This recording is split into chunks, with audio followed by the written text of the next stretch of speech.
Үүний даатгалын сангийн тайлан, даатгалын үндэсний зөвлөлийн тайлан сонсож байгаа. Тэгээд даатгалын үндэсний зөвлөлийн гишүүдийг их хурлаас байнгын орооноосоо бид одоо томилдог. Тэгэхээр бас одоо энэ даатгалын үндэсний зөвлөлийн гишүүдэд та бүгдэд одоо тулгамдж байгаа асуудлууд, энэ даатгалын үйл ажиллагаа сайжруулахад гарч байгаа бэрхшээлүүдийг та бүгдээ сонсомоор. Нэг бүрчлэн энд байж байгаа одоо 3 гишүүн байж 4 гишүүн байна. 4 гишүүн байж байна. Та дөрвөлээ одоо даатгалын үндэсний зөвлөлд ажиллахад бидэнд одоо ийм зүйлд саад бэрхшээлүүд байна гэдэг талаас ярмаар санагдаж байна. За хоёрт бол хамгийн чухал зүйл бол бид одоо энэ санхүүжилт даатгалын сан. За тэгэхээр даатгалын сан өөрөө алдагдaltaгүй, хулгай хийдэггүй, зарцуулт нь давхцдаггүй байх нь чухал. За үүнтэй холбоотойгоор одоо иргэдийн хяналтанд бид одоо даатгалын үндэсний зөвлөлийн одоо бас шийдвэрээр бид одоо эрүүл мэндийн даатгалын ерхий газрын ажлыг хийж иргэн бүрд эмчилгээ үйлчилгээ авсны дараа мессеж нотификейшн очих. Энийн үр дүнг Батбаатар дарга 2 номерын микрофон дээр тайлбарлаач. Одоо хэр үр дүн гарсан. Засгийн газрын хяналт шалгах үйл ажиллагаа яваад нэг зорилт тавьсан шүү дээ бид ч одоо. За хулгай хийдгүү, үйл ажиллагаа давхцаж авдаггүй болгочоод тэгээд даатгалын сангаа зузаатгая. Тэгэхээр энд байгаа гишүүдээ бас би уриалмаар. Бид одоо даатгалын сангийнхаа зузаатгалыг хийхгүй бол энэ тусламж үйлчилгээ хязгааргүй их хүслийг баг мөнгөөр бол барагдуулна гэж хаач байхгүй, хаач хүрэхгүй. Тэр утгаараа бид энэ зочмог төлөвлөгөөт гэж төлөвлөд нь шүү дээ. Төлөвлөгөөт гэдгийн цаана бол одоо мэдээж эн чинь хүлээж болох тусламж үйлчилгээг төлөвлөгөөт гэж яриад байгаа. Ямар ч өндөр хөгжилтэй оронд 24 цаг 48 цаг төлөвлөгөө тусламж үйлчилгээ авдаг газар байхгүй. 3-6 сар хүлээж очирлж тусламж үйлчилгээ авдаг. Тэр дотроо одоо бид яриад энэ хор тавдрыг яриад шиг байна. Хор тавдар бол өөрөө одоо оншилгоо сайжраад, эрт илрүүлэг сайжирсан. Энэ бол одоо тийм зочмог өвчин биш байхгүй. Архаг өвчин. Ерөн бол нэг 2 сар дотроо эмчилгээг хийлгэсэн байхад бол энэ үр дүн гараа явчихдаг. Харин бид зочмог тусламж үйлчилгээнд дээр хүлээгдэл байгаа юм. Би одоо даатгалын ерхий газраас асуумаар байна. Бид 3 дугаар тогтоол баталсан. 3 дугаар тогтоолоор анхан шатны тусламж үйлчилгээнд дээр 155 тэрбум төгрөгийн зузаатгал хийсэн. Одоо 3 сар өнгөрчлөө. Үйл ажиллагаа энд шийдвэр гарснаас хойш эерэг үр дүн хэр байгаа. Энийг нэг ярьж өгөөч. За дараачих нь бид одоо энэ хүүхдийн тусламж үйлчилгээг аль болохоор одоо дарамтгүй, квотгүй байхаар шийдвэр гаргаж тэр дотроо бүр диабет нэгтэй хүүхдүүдийг одоо хурууга хумсаа байн гатгуулахгүй байх энэ боломжийг бүрдүүлж өгсөн. Энийн үр дүн хэр байна? Энэ үргэлжлэл нь яаж явж байгаа вэ? Энэ талаар ярьж. Дөрөвдүгээр тогтоолтой холбоотой эрт илрүүлгийн тусламж үйлчилгээ одоо хаана явж байгаа вэ? Энэ шийдвэр гарсан уу? Энд дүүжин гişүдээ. Энэ дээр та бүгд одоо юу хийж байна вэ? Тайлбарж өгөөч. За 2 номер дээр Батбаатар дарга хариулъя. Тэгээд дараа нь гişүүд Чимүрэн гишүүний асуултанд эрүүл мэндийн даатгалын зөвлөлийн гишүүд бас хариулахаар бэлдэж байгаа. За эрүүл мэндийн даатгалын ерөнхий газрын албан ёсны цахим хуудас болох 18 нээлттэй цахим хуудсыг бол бий болгосон. За энэ хүрээнд бол иргэдэд одоо сар бүрийн 5-ны өдөр өмнөх сард нь эрүүл мэндийн даатгалаар ямар тусламж үйлчилгээг авсан гэж бүртгэгдсэн талаарх мэдээллийг бол явуулж иргэнээс бол тухайн тусламж үйлчилгээг өөрөө авсан хэсэг авсан болвол ямар нэгэн эм болон нэмэлт төлбөр одоо төссөн хэсэг талаар бол иргэнээс бол мэдээлэл авж байгаа. За үүнийг нэгтгэхэд 18 цахим хуудасд бол үр дүнгийн бол байршуулж ирсэн. За ингэхдээ бол 4 төрлийн мэдээллийг бол ил тод олгож байгаа. Нэгдүгürt бол тухайн эрүүл мэндийн байгууллагуудын Монгол Улсын хэмжээнд эрүүл мэндийн даатгалтай одоо гэрээтэй эрүүл мэндийн байгууллагуудын ямар оншоор ямар гэрээтэй гэдэг хэсгийг бол байршуулсан. За тухайн тусламж үйлчилгээг одоо иргэн авснараа даатгалаар эдэн төгрөг төлөхийн, өөрөө эдэн төгрөг төлөхийн гэдэг мэдээллийг бол ил тод олгосон. За мөн эрүүл мэндийн даатгалын сангаас сар бүр эрүүл мэндийн байгууллагууд олгож байгаа санхүүжилтийн мэдээллийг бол ил тод нээлттэй болгосон. Ингэснээр бол эрүүл мэндийн даатгалын байгууллагаас одоо тухайн сарын гүйцэтгэд одоо хоцор санхүүжүүлдэг асуудлыг бас нэг талаасаа бол хугацаа хоцрохгүй байх юм нөхцөлийг бүрдүүлсэн. Хоёрдугаарт одоо эрүүл мэндийн байгууллагуудад одоо ялгаатай юм санхүүжилт олгож байгаа асуудлыг ижил төвшөнд одоо нээлттэйгээр бол ил тод мэдээлдэг болж байгаа. За гуравт нь болохоор эрүүл мэндийн байгууллагуудын хаяг байршлын мэдээллийг бол ил тод болгосон. За дөрөвт нь бол тухайн эрүүл мэндийн мэндийн тусламж үйлчилгээ авсан иргэдээс ирүүлсэн ямар эмнэлгээс одоо тусламж үйлчилгээ авахд ямар төлбөр нэмэлт төлбөр авсан энэ төлбөр үйлчилгээг одоо тусламж үйлчилгээг өөрөө авсан эсэх мэдээлэл нь ямар эмнэлэг дээр гарч байгаа зөрчил бүртгэгдэж байгаа талаарх мэдээллийг гаргасан. За үүний дагуу бол эрүүл мэндийн даатгалын ерөнхий газраас газар дээрх хяналт шалгалтыг хэрэгжүүлж тухайн тусламж үйлчилгээ аваагүй нь тогтоогдсон тохиолдолд одоо зөрчлийн хэрэг нээгч гэдэг юм уу эсвэл тухайн гэрээний төдөлзүүлэх асуудлыг бас хөндөд явж байгаа. За мөн эрүүл мэндийн эмийн сангуудад одоо тухайн тусламж үйлчилгээг одоо үзүүлсэн эмийн үнийн хөнгөлөлтийн мэдээллийг бол ил тод болгоод явсан. За 0-3 дугаар тогтоол анхан шатны эрүүл мэндийн байгууллагуудад үзүүлэх тусламж үйлчилгээний зохицуулсан энэ 0-3 дугаар тогтоол бол 4-р сараас хэрэгжиж эхэлсэн. За 4-р сараас хэрэгжиж эхлээд нийт анхан шатны эрүүл мэндийн байгууллагуудад бол 30% нэмэлт одоо суур тарифыг бол 30%-аар нэмэгдүүлсэн дүнгээр бол санхүүжилтийг олгоод явж байгаа. За нэг иргэний одоо анхан шатны эрүүл мэндийн байгууллагуудад нийт нэг иргэний санхүүжилтийг сар бүр олгож байгаа боловч буцаагаад тухайн дүүргийнхээ иргэдийнхээ нэг улсын хэмжээнд одоо 65% дундчтайгаар одоо тухайн иргэдэд тусламж үйлчилгээг үзүүлж байгаа гэдэг ийм тооцоол гарсан. Үүнтэй уялдуулаад иргэдэд үзүүлсэн тусламж үйлчилгээгээр нэгдүгээр санхүүжүүлнэ. Хоёрдугаарт тухайн харьяалалгүй иргэн одоо тухайн тусламж үйлчилгээг одоо өөр бүртгэл. За хоёр дээр нэмж хариулъя. Одоо бүртгэлийн нийт Монгол Улсын хэмжээнд бол нийт 883 мянган иргэн өөрийн одоо иргэний үнэмшлэхний бүртгэлтэй хаягнаас өөр газар одоо эрүүл мэндийн тусламж үйлчилгээг авж байгаа. За эдгээр иргэдийг бол тухайн төр оршин сууж байгаа газараас эрүүл мэндийн тусламж үйлчилгээг анхан шатны тусламж үйлчилгээг авах боломжийг бол энэ 0-3 дугаар тогтоолоор бүрдүүлж өгсөн. Ингэсэн тохиолдолд тухайн анхан шатны эрүүл мэндийн байгууллагад тухайн одоо бүртгэлгүй иргэний үзүүлсэн нэг иргэний санхүүжилтийг бол олгохоор байгаа. За мөн анхан шатны эрүүл мэндийн байгууллагуудыг бэхжүүлэх хүрээнд одоо хаалга баригчийн тогтолцоог бий болгох хүрээнд одоо туршлагатай эмчийг ажилуулах 1500 хүн тутамд нь одоо нэг эм цовлогчийг ажилуулсан гэсэн тохиолдолд нэмэлт одоо 20% урамшууллыг олох ийм зохицуултыг бол тусгаад явсан. За энэ 6 дугаар сараас бол энэ бүртгэлийн ажил бол хийгдээд явахаар байгаа. За эмдүүзэн гишүүдээс нэмж хариулах уу? 5 номер.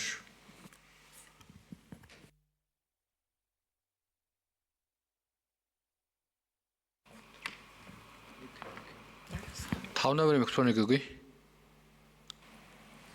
За Чимбүрэн гишүүний асуултанд хариулъя. Эрүүл мэндийн даатгалын үндэсний зөвлөлийн даатгалагчийн төлөөлөгчийг төлөөлсөн гишүүн Алтуйг.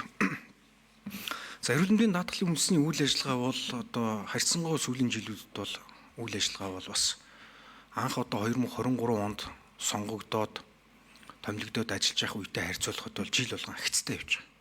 За нэг чухал зүйл нь одоо жил болгон эрүүл мэндийн даатгалын сас авж байгаа тохиолдлын тоо маань бол огт буурахгүй. 2025 онд 26.2 сая тохиолдол. За өнгөрсөн онд бол энэ төсөв батлагдсан төсвийн хүрээнд эрүүл мэндийн даатгалын үйл ажиллагаагаа оновчтой зөв зохион байгуулах гэдэг энэ үйл ажиллагаан дээр бол 2025 онд бол эрүүл мэндийн даатгалын үндэсний зөвлөлийн гишүүд гол анхаарсан.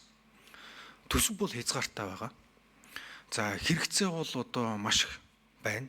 Ялангуяа архаг за төлөвлөгөөт өвчлөлүүдээр бол ялангуяа За 5 дээр нэмж хариулъя. Эрүүл мэндийн даатгалын үндэсний зөвлөлийн гишүүний хувьд бол орон нутгууд болон за аймаг нийслүүдээр томилтоор ажиллаж байхад бол энэ талаарх бол одоо саналууд бол маш их гарч байгаа. Хамгийн чухал зүйл нь бол одоо бидний хувьд бол хамгийн нэгдүгээрт энэ 2027 оны төсвүүдээр за төсвийн төсөөллийг хэлэлцэхэд ялангуяа энэ төр хариуцах тусламж үйлчлэгээний зардлыг бодит өртөгдөнд хүргэх нэг. За хоёрдугаар төр хариуцах иргэдийн шимтгэлийн хувь хэмжээг бас үе шаттайгаар дахин нэмэгдүүлэх. За ингэж бид нэр энэ мэдээж одоо ард иргэдэд тулгараад байгаа тусламж үйлчлэгээг ямар нэгэн хязгаарлалтгүйгээр эрэмгүйгээр хүртээмжтэйгээр хүргэх одоо ийм л нөхцөл байна. Нөгөө талдаа бол тусламж эрүүл мэндийн ард иргэдийн өвчнийг бол бас эрэмлэн гэдэг бол бас хэцүү. Гэхдээ одоо яалчгүй оншин хамааралтай бүлэг ICT-гээр бид нэр одоо төвчиж болох, хойшлуулж болох гэдгээр нь л одоо энэ төсөвтөө багтааж л төсвийг одоо тухайн жилдээ аль болох алдагдал багтай.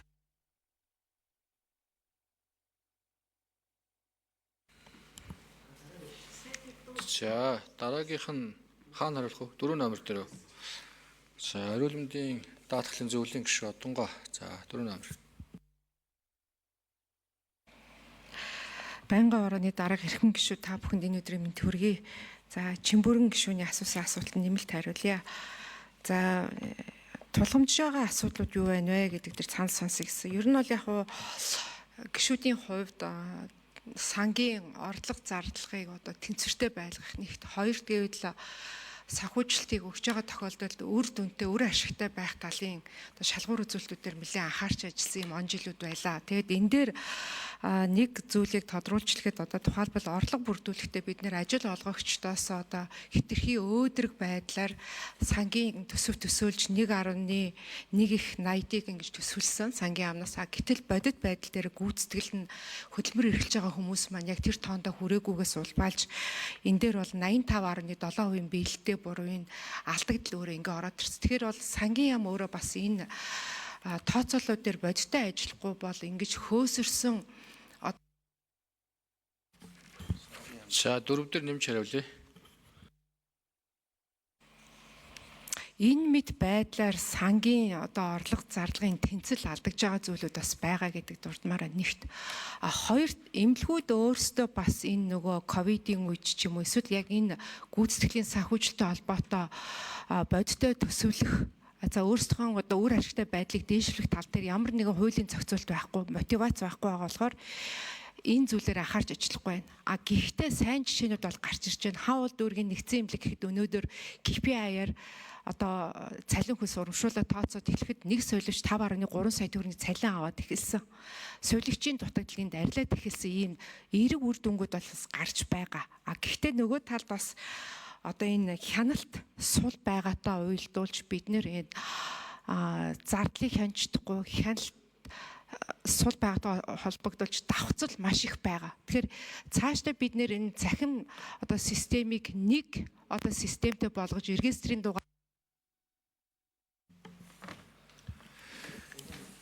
За сангийн амнаас нэмж хариулах уу?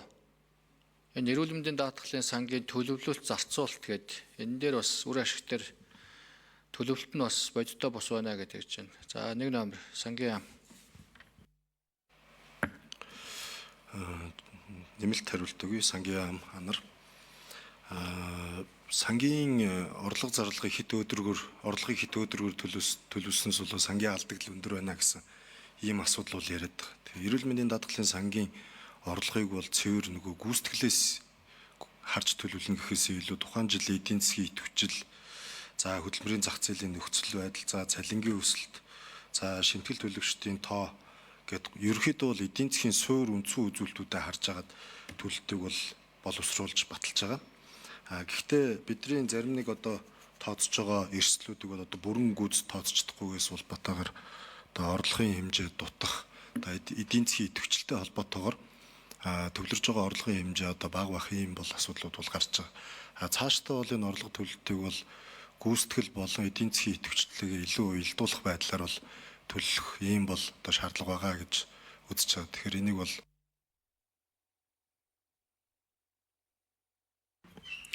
за Чимбүрэн гишүүн тодруулъя. За бид эмдүүцийн гишүүдэд бүрэн сонссонгүй. Гэхдээ яг гол зүйл бол бид энэ эрүүл мэндийн даатгалын үндэсний зөвлөлд сангийн сайд, за гэр бүл хөдөлмөр хамгааллын сайд бас одоо гишүүнээр оролцдог. За би одоо 25 онд 6 сард сайд болоод нийтдээ 25 онд хамгийн их одоо хуралдсан байгаа. 11 удаа оролцоход 2 сайд оролцсон түүгээ би мэдэхгүй. Ганц нэг удаа Абакир сайд оролцсон тийм ээ. Тэг санагдаж байна. Бус үед нь ерөөсөө сангийн яамнаас ерөөсөө оролцдоггүй. Тэгээд төлөвлөлт хийхлээр сангийн яам дандаа дутуу төлөвлөдөг байдал нь өөрөө эрүүл мэндийн даатгалын сангийн бүрэлдэхүүнд одоо буруу жишийг тогтоож байгаамаа. Тийм учраас энийг бол анараа зөрүүд бүр анхааруулж хэлж ш. Манай гишүүд хүртэл энэ дээр анхаармаар байгаа. Одоо жишээлбэл Батчуугар сайд ярьж байна. 27 онд 3.8 их 80 руу очно гэж. Монгол улсын дотоодын нийт бүтээгдэхүүн 90 их 80 гэж бодох юм бол бид 4.5% гэх юм бол 4.5 их 80 байгаа. Гэтэ 3.8 бол чамлахаар мөнгө биш байхгүй юу? Энд хүрнэ гэдэг бол өөрөө том амжилт бол.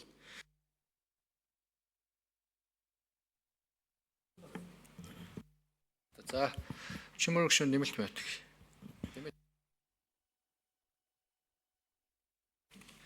Тэгэхээр даатгалын одоо эрүүл мэндийн даатгалын санг бид зузаатгаж яаж тэр өвдөгний үеийн протезийг худалдаж авах санхүүжилт нэмэгдэх ёстой.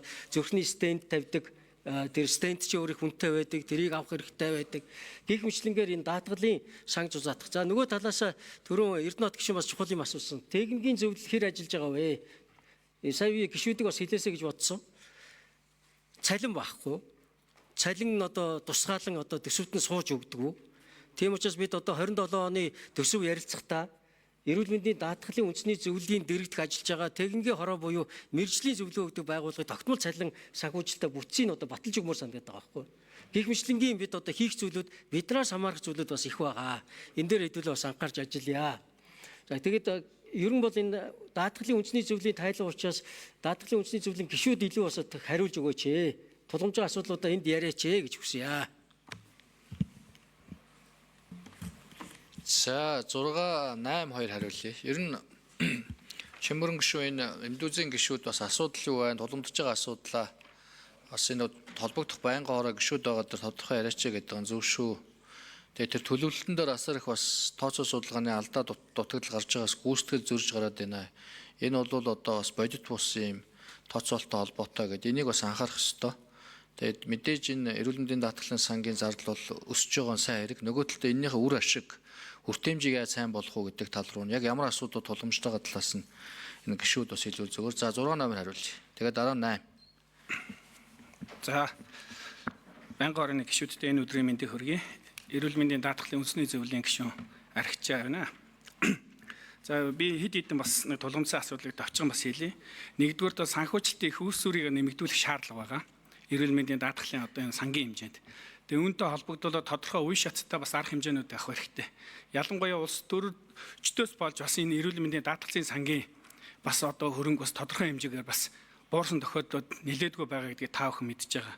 Наад захын жишээ хэлгээд салбарын хэмжээнд салбарын ажлагчдын цалин хөлс нийгмийн хамгааллын асуудлыг шийдэхэд одоо эрүүл мэндийн даатгалын зөвлөлийн ямар нэгэн оролцоо байдгүй. Тодорхой хэмжээнд одоо төрийн байгууллага, салбарын яам тэгээд одоо үйлдвэрчний хэвлэлийн байгууллагатай гэрээ хэлцээр хийгээд тодорхой хэмжээний төсвүүд нэгэ яваад өгдөг юм асуудлууд байдаг. Мөн нөгөөдөөр бас энэ их үсэрийг нэмэгдүүлэх хэмжээнд бол даатгалыг бас тодорхой хэмжээнд орлогоос нь бас хамаарсан юм одоо хувь авдаг ч гэдэг юм уу. Иймэрхүү одоо шинэлэг юм арга хэлбэрүүд. За 6 дээр нэмэлт байдаг. За давчхан хэлчихдээ ер нь. За зардлын үр ашгийг нэмэгдүүлэх шаардлага байгаа гэж харж байгаа. Эмнэлгүүдийн одоо санхүүжилтийн үр ашгийг нэмэгдүүлэх үнэхээр шаардлага байна. Түрүү манай Одонгой гишүүн хэллээ. Эмнэлгүүдийн менежмент удирдлагын тогтолцоог бас бид нар бас сайн одоо харж хянах тогтолцоог нь мэдээж сайжруулах зүйл байна гэж. Эмнэлгүүд харьцангуй байгаа энэ эрүүл мэндийн байгууллагуудын менежментийн бас асуудлууд нэлээдгүй байна гэж. За гуравт нь ил дот хяналттай байлгах энэ тогтолцоог бол бид нар зайлшгүй одоо сайжруулах шаардлага байна гэж харж байгаа. Мэдээж одоо энийг аль болох хүний хүчин зөвлөгөөгөөр дижитал ийм тогтолцоо системийг бид нар бий болгож энэ одоо ил дот нээлттэй хяналттай тогтолцоо бий болно гэж. Дөрөвт нь бол урьдчилан сэргийлэх одоо үйлчлэгийг дэмжих ийм хөтөлбөрийг одоо хэрэгжүүлэх хэрэгтэй. Нийгмийн эрүүл мэндийн чиглэлээр одоо өвчлөлөөс урьдчилан сэргийлэх чиглэлээр илүү бас одоо эрүүл мэндийн даатгалын сан дээр бас тодорхой арга хэмжээ авах хэрэгтэй гэж. За хамгийн гол зүйл бол үйлчлэгээний чанар хүртээмжийг нэмэгдүүлэх шаардлага бол байна гэж. Өнөөдөр бас бид бүгдийн За давхардахгүйгээр хариулаад явчихаа. За 8 билүү? 8 өргөсөн тий? 7 хариулах юм уу? За тэгвэл 7 8 гэдээ явчих. Тэгээ минутанда багтаагаад хариулаад өчөөр. Би аль болох энэ мэргэжлийн байгууллагуудын байр суурь саналыг бас сонсох гээд байгаа шүү. Энэ боломжийг ашиглаад. Тий, тэгээ нэмэлт 1 минутандаас амжуулаад хариулчих. За 7 номер. За эрүүл мэндийн даатгалын үндэсний зөвлөлийн гишүүн Баясгалан байна. За бидний ер нь үйл ажиллагаа явуулахад одоо тулгамдж байгаа асуудал тодорхой. Энэ бусад гишүүдтэй бол санал нэг байна. Ялангуяа тэр сангийн яамн дээр хэтэрхий тэр үл өөдрөгөр биш л дээ зохиомлоор тэгж төлөвлөөд тэр нь өөр болж үсээд эргээд энэ эрүүл мэндийн даатгалын санг бүхэлдэнд харлуулах нэг тийм ажил болчиход идэх. Түүнийг бол одоо бодит байдалд нь оруулах хэрэгтэй. За хоёрдугаарт бол жил болгон энэ юу тохиолдлын тоогл өсөөд байгаа. Ер нь хязгааргүй өсөх шинжтэй. Одоогор бол өсвөтөө баригдаад харин ч бүр гайгүй байж магадгүй. Тийм учраас одоо энэ эрүүл мэндийн даатгалын санг яг энэ шин тогтолцоон шилжсэнтэй холбоотой цаашдаа амжилттай явуулыг бол энэ чанарын хяналтын тогтолцоог бол одоо шалган бүрдүүлэхгүй бол бид нар ер нь их олон бүдрэх шинжтэй байна. Үүн дээр бол эрүүл мэндийн яам болон төр засгаас ер нь анхаарч чанарын хяналтын тогтолцоог дэлхийн жишгт нийцэж бий болохгүй бол ер нь болохгүй байна гэсэн гол асуудал. За баярлалаа. За 8 номер дээр. За байнгын орооны эрхэм дарга гишүүдийн өндрийн амгалан айлтгая. Эрүүл мэндийн даатгалын үндэсний зөвлөлийн дэргэдэх орон тооны бус техникийн орооны дарга анир. За түрүүн Эрдэнэт гишүүн болон Чин бүрэн гишүүний асуусан асуултуудад товчхон хариулъя. За эрүүл мэндийн даатгалын зөвлөлийн үндэсний зөвлөлийн дэргэдэх техникийн ороо 2024 онд байгуулагдаад 2025 оноос эхлээд үйл ажиллагаа жигдрээд явж байна. За 2025 оны байдлаар бид нар улсын хэмжээнд хэрэгжих 4 том тогтоол төр нийт 14 төрлийн дүгнэлтүүдтэй холбоотой 38 зөвлөмжийг өгч тухай бүр асуудлуудыг эрүүл мэндийн даатгалын үндэсний зөвлөлд хилцүүлээд ингэ явж байна. За өнөөдрийн байдлаар нийт 9 орон тоон дээр 8 гишүүн тогтмол үйл ажиллагаа хэрэгжүүлээ явж байна. За түрүү Эрдэнэт гишүүн асуусан манай гишүүдийн дотор бол 3 хүний хэмж ажиллаж байна. За эрүүл мэндийн эдийн засагч 2, эдийн засагч 2, статистикч 1 гэсэн ийм бүрэлдэхүүн дээр үйл ажиллагаа явуулж байгаа. За 1 минут нэмээд өгч. Ер нь дэгээрээ бол уг нь 1 минутанд л багтааж хариулах юм биш. За тэгээд давхцахгүй хариулъя явчих. Би та нарын байр суурийг сонсох гээд ингээ минут өгөөд байгаа шнэ. Тухай бүр бид нэр дүгнэлт зөвлөмжөө бодлого тогтолцоо, санхүүжилт, за чанар төлбөрийн хяналт, төлбөрийн багц эрүүл мэндийн тусламж үйлчилгээний багцтай холбоотой саналуудаа ингээ өгөөд явж байна. За цаг хугацааны асуудлаас шалтгаалаад зарим одоо үндэсний хэмжээнд хэрэгжих дүгнэлт зөвлөмжүүд маань хойшилж, тухайлбал 25 онд бид нар яг энэ анхан шаталтаар хэрэгжүүлэх нэг иргэнээр тооцсон энэ коэффициент эрэгтэйчүүд, эмэгтэйчүүд одоо энэ эрүүл мэндийн бодлого тогтолцоо, урт хугацааны хөдөлгөөний бодлого баримтчигт нийцэн зорилтуудтай нийцэхгүй байгаа асуудлууд гэхэд энэ онд одоо тогтоолын төсөл дээр тусгагдаад ингээд үе шаттай хэрэгжээд явж байгаа. Баярлалаа. За баярлалаа. Асууч үзье. За тэгвэл тогтмолын мөнх сайхан гишүүн асуулт асууя.